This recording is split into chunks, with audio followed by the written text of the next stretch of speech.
Well, welcome and thank you for joining me today. And today we're going to do a quick roundup, I should say, of behavioural economics. Sorry, can I start that again, Will? Yeah, of course you can. Um, if you just wait another 10 seconds and It's a start. shocker. It happens. Yeah, if you Yeah. just wait 10 seconds now and start again, I'll put a note on the file. Sure. Okay. Thank you.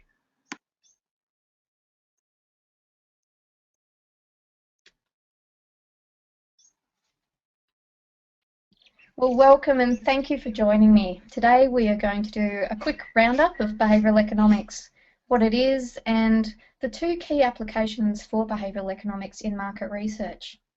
But first, a little bit about me. I run a consultancy called People Patterns, specialising in buying behaviour. What's buying behaviour? It's two things from my perspective. One, it's the behaviour of your client, your stakeholder, your customer, your investor. It's their behaviour when you want them to buy from you, so it's buying behaviour. The second element of buying behaviour, it's really a reminder to us all in business that whenever we're expending effort to try and influence someone to take action, we are buying their behaviour. It's a reminder, in other words, that we should expect a behavioural outcome from what we are spending our time doing. It's most obvious, of course, in marketing that we're buying behaviour, but the same is true of every element of business. I launched People Patterns after 15 years in industry and working in finance, human resources, product management and consumer analytics. And I launched my business because I could really see the opportunity for behavioural economics to make businesses better.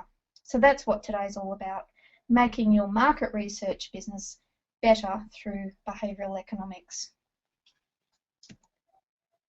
So behavioural economics starts from the perspective that consumers are irrational. You can see on the screen a picture of what is it? It's a paper bag. Designer Jill Sander launched this paper bag only a few months ago in the States, priced it at $285, and guess what? It sold out. So that's not really a surprise that consumers are irrational. Let's look at some other examples. Imagine you're in the supermarket, there are two tubs of yogurt, one's 3% fat, the second one's 97% fat-free. Of course, you're more compelled to take the 97% fat-free version. Other examples, lotteries. We know logically and rationally the odds of us winning lotteries are very, very slim, but we can't help but dream, and we always hear the stories of those that have been successful. And automatic teller machines. This is a very favourite example of mine in the Australian market. Banks introduced fees for use of foreign ATMs, in other words, an ATM machine that wasn't associated with your bank account. The fee is only $2, and the Reserve Bank of Australia spent a lot of time and did a lot of financial modelling on whether the introduction of the $2 fee would really shift behaviour.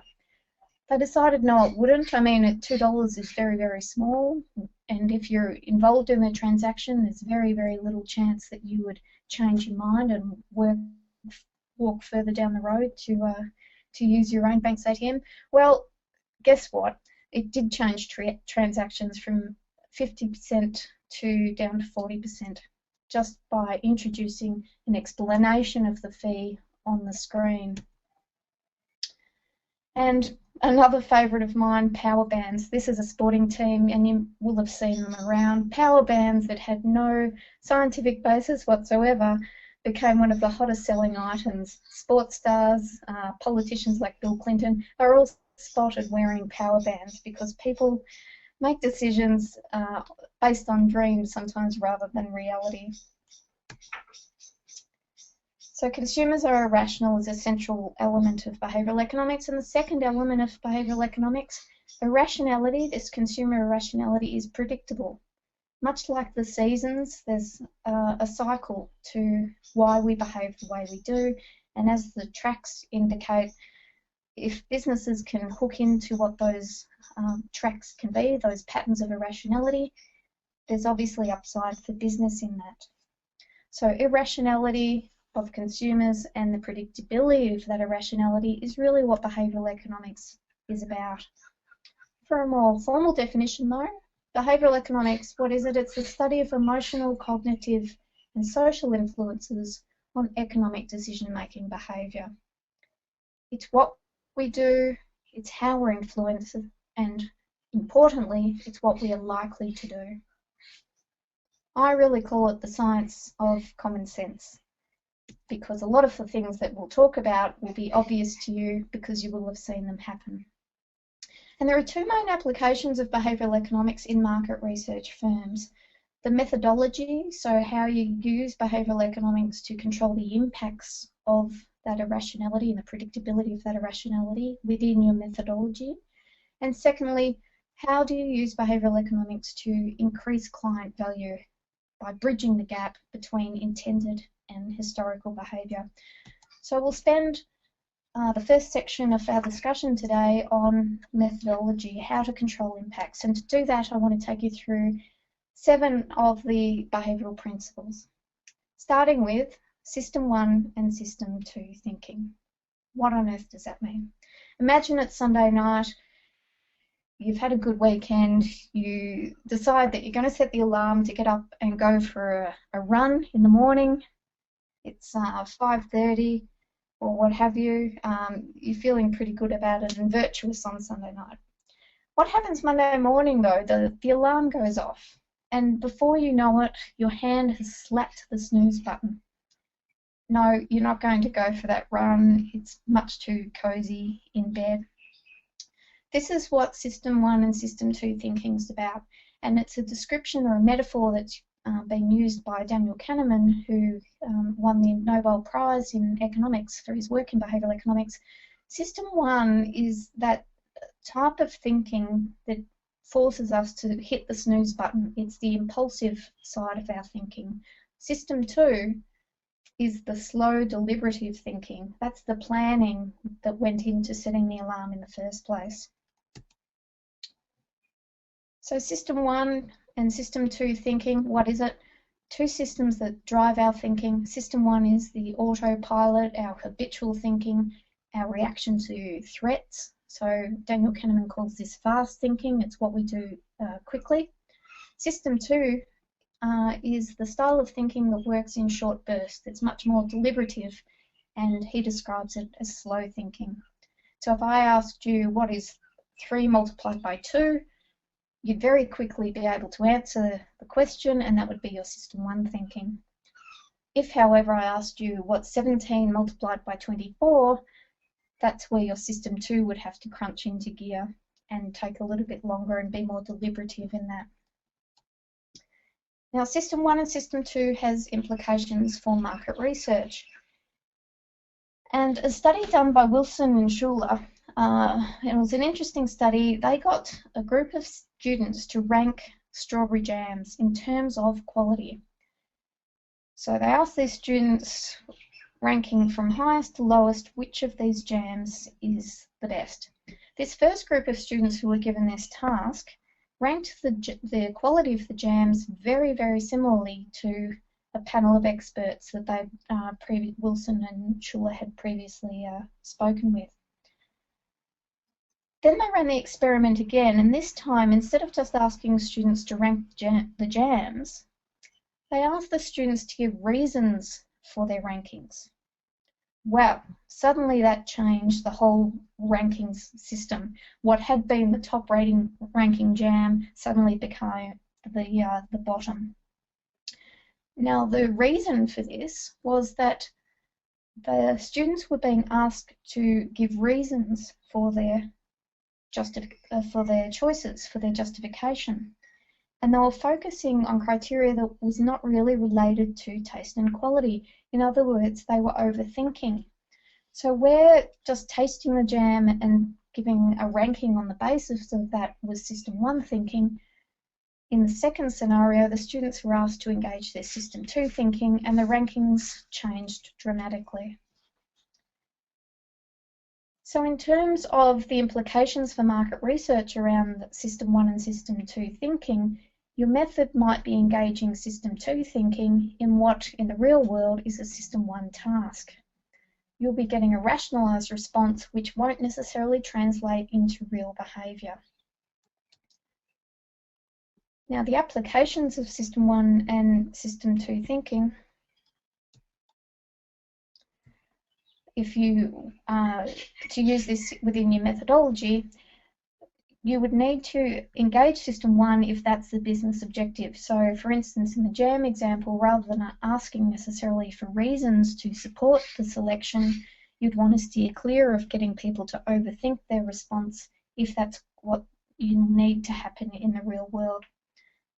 The second part of that is that the client will have to develop a plan to normalise the System 2 result as a System 1 behaviour. In other words, if I've had to give reasons why I've ranked the jam in a particular way, how are you going to return me to a habituated state when I'm actually in the real world?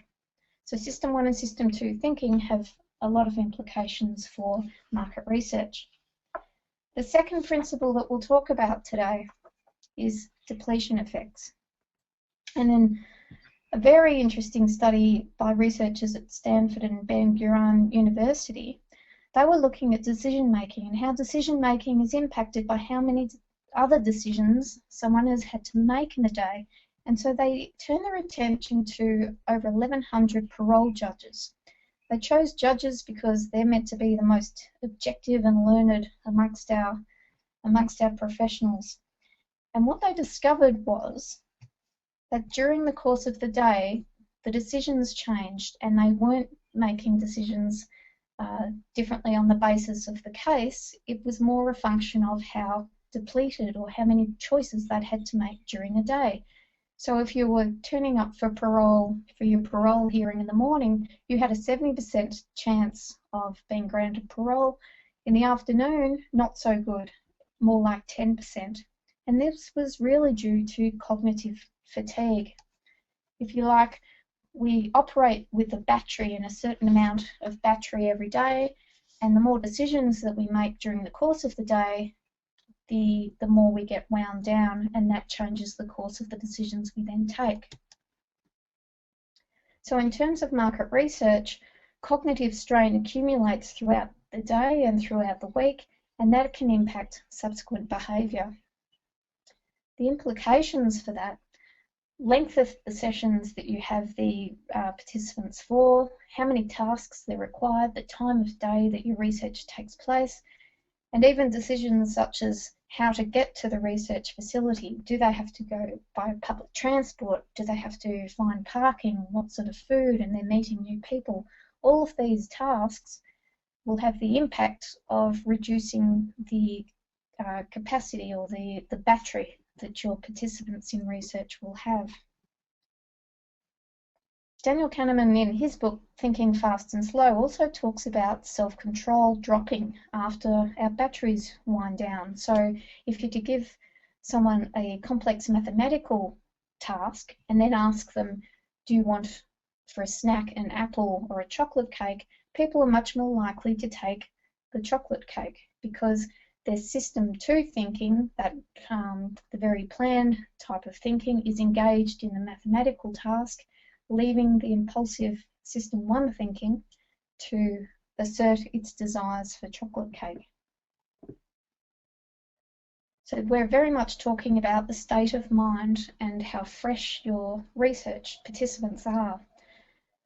Now, clients can use the depletion effect to their advantage. For instance, if they are selling a product like chocolate cake, an indulgent product, because if people are more exhausted, for instance, they're more likely to take those easy to consume products. I guess that's why pizza and beer are so popular on Fridays.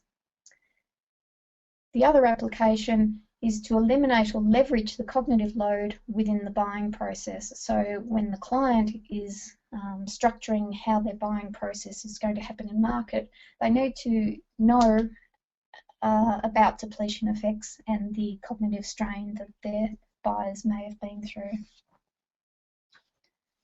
Principle 3 is anchoring. Now, imagine you're asked to place a value on this bottle of wine and you know nothing about it. But before you do, you're asked also to pull out your social security card or your credit card and write down the last 4 digits. Well, this is what a group of researchers did when they were looking at the impacts of anchoring. In this particular study by Dan Ariely, Lowenstein and Prelek, what they found was that people who had social security numbers that were higher ended up ranking or pricing the bottle of wine that they knew nothing else about much higher than people with social security numbers in a lower range. They, in other words, showcased that there's an anchoring effect, and the anchoring of the social security numbers, which had really no contextual relevance to the wine, still had a significant impact. Now, this has some implications for market research also. Firstly, it tells us that the value is anchored by the first available information. We're a bit like little chicks when they're hatched. We imprint on whatever information is first available to us. Now, this information doesn't have to be contextually relevant. And from there on, people make adjustment in reference to that first information. We're used to anchoring. We see it all the time. On the left of your screen, there's just a retail sticker for a marked down item. So what had been $469 was marked down to $230. That's anchoring. In order to give a sense of value for the $230, it needs to be anchored to the $469. We're likewise very used to seeing anchoring playing out on menus. So menus are a great place where we can see that the value of the chicken is reasonable compared to the value of the lobster, for instance. So the implications of that: subjects will be anchored by the content available to them in the research environment, and anchoring will impact results in the real world. A classic example of that is how coffee used to be known in America, particularly, to be $1 or $1.50. Starbucks entered the market and started charging $3 and up. They had to re-anchor the pricing of what coffee was, and they did that through restyling their shops and restyling the coffee experience. Likewise, in the beverage market, Red Bull has come in and charged a very different amount to Coke and Pepsi by differentiating itself and re-anchoring.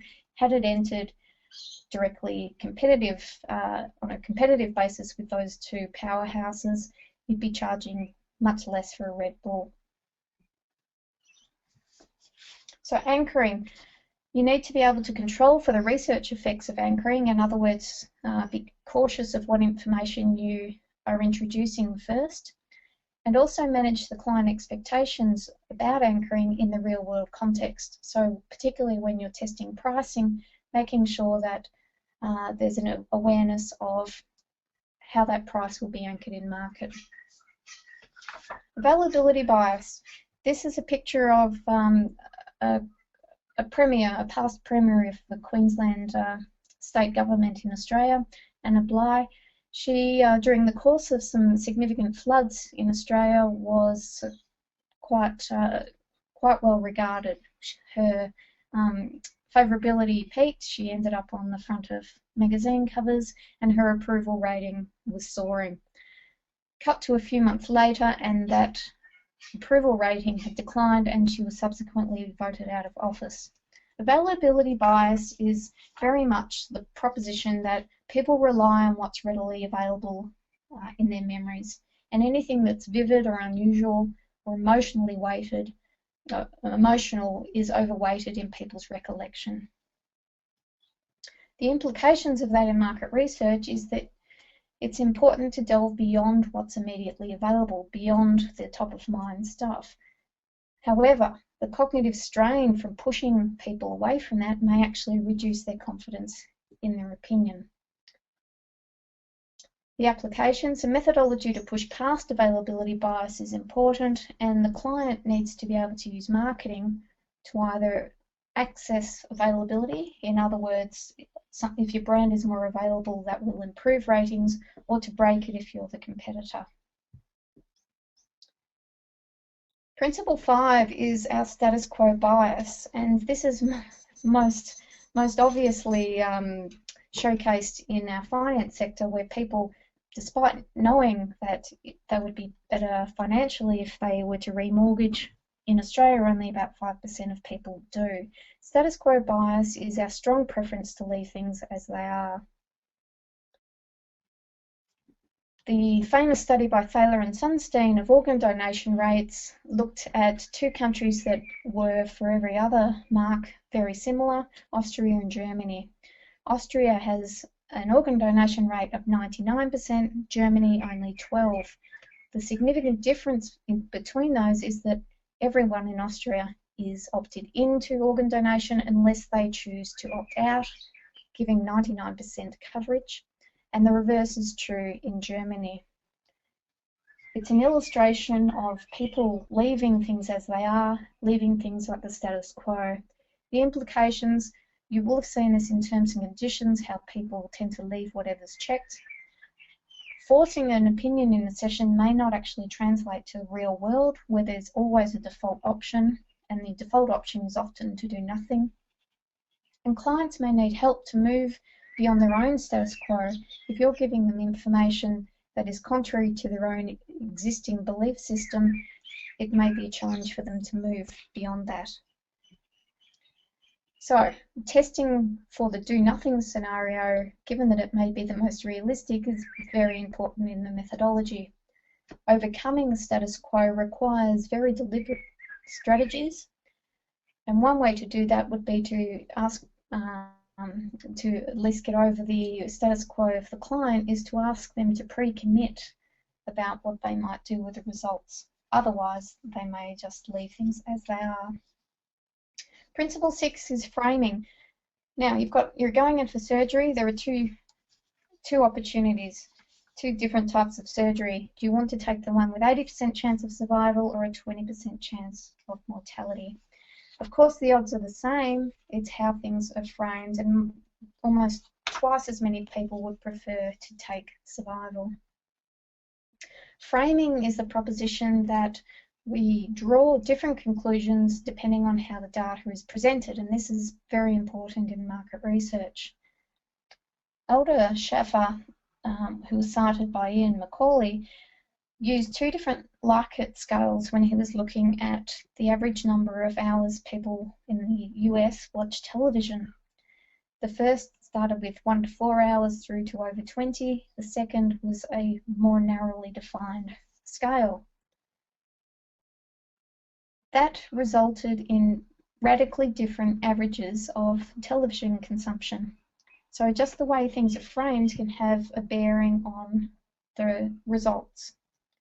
And in fact, results may be tainted by framing that is artificial compared to the real world.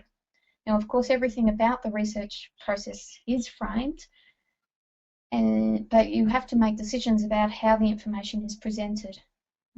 And selective use of verbatims and data can help with that.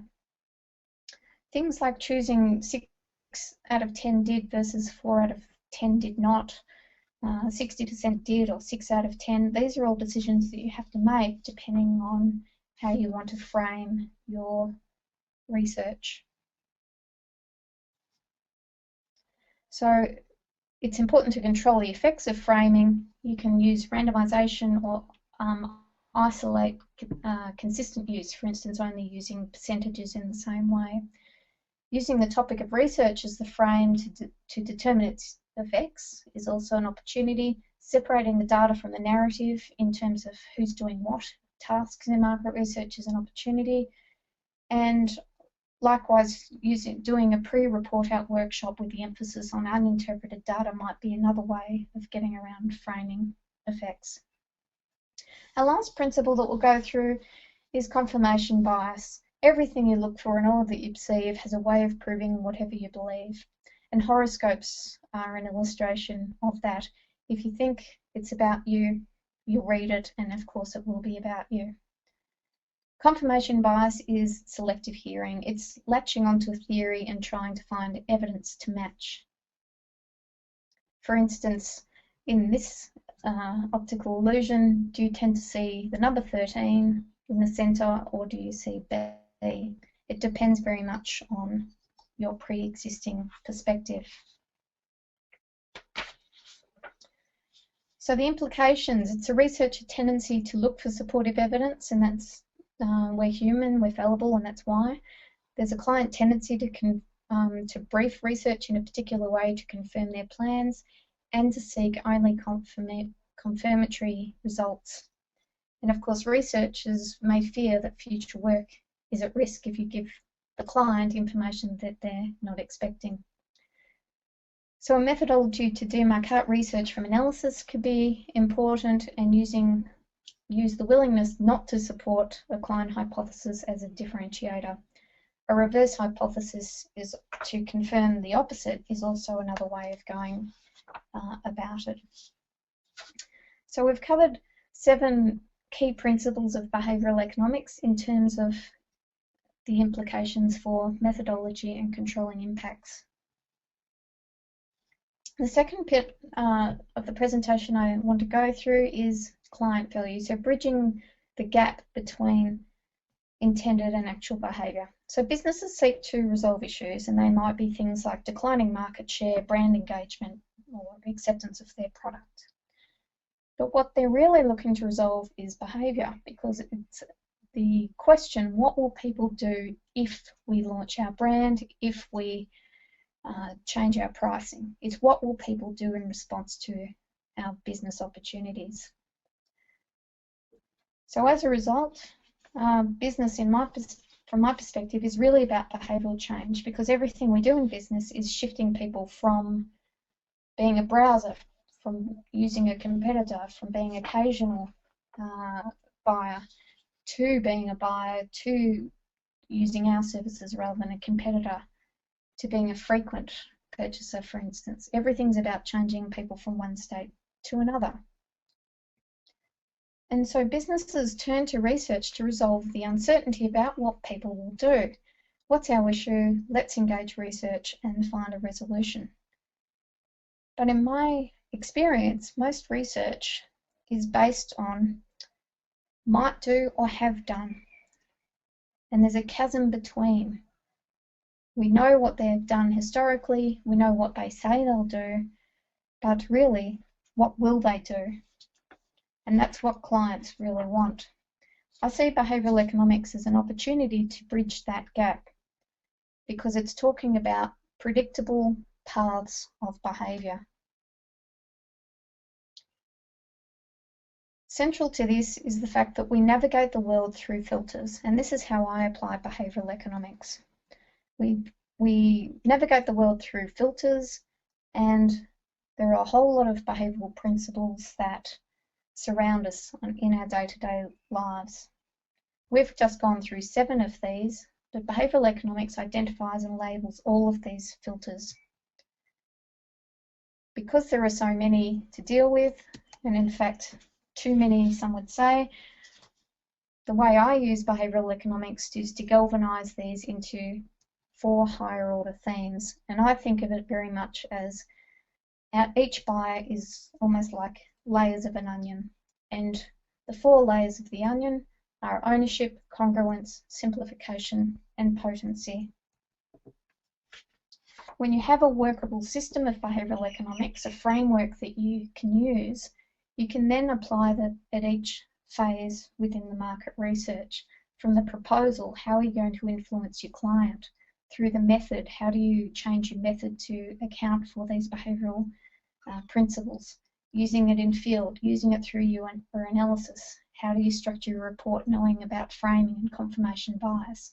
Through to how do you extend the client work to make sure that you can support your client beyond just the research. So behavioural economics can be applied in the research phase to really step closer to resolving the client issue by bridging the gap between intended and historical behaviour. So those are the 2 applications of behavioural economics in market research. Firstly, it's in shaping your method, and secondly, it's about delivery of another element of client advantage. With that, I'll ask for questions.